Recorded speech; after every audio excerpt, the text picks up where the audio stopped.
તમારી કુંડલીમાં એક એવો દોષ આવે છે જેનાથી તમારી marriage life, study life, job life, money income અને સ્વાસ્થ્ય બાબતોનો સામનો કરવો પડે છે. તો તમારી કુંડલીમાં આવું કયું દોષ છે જેના કારણે આ બાબતોનો સામનો તમને કરવો પડે છે?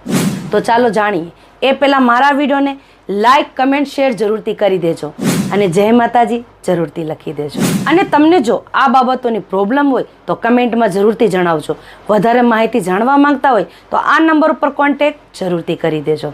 તમને કુંડલી બાબતમાં કોઈ પણ દોષ હોય, કોઈ પણ બાબતમાં અટકતા હોય તો તમારા પ્રશ્નોનો જવાબ જરૂરથી તમને મળશે.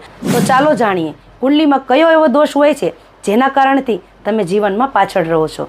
તો આ દોષનું નામ છે કાલ્પ સર્પ યોગ. તમે સાંભળ્યું હશે. જો તમારી કુંડલીમાં આ યોગ આવે છે તો તમારે આ બાબતનું જાણકારી જરૂર લેવી જોઈએ. તમારા આવનાર સુખી જીવન માટે આ સર્પયોગનો વિધાન જરૂરથી કરાવવું જોઈએ.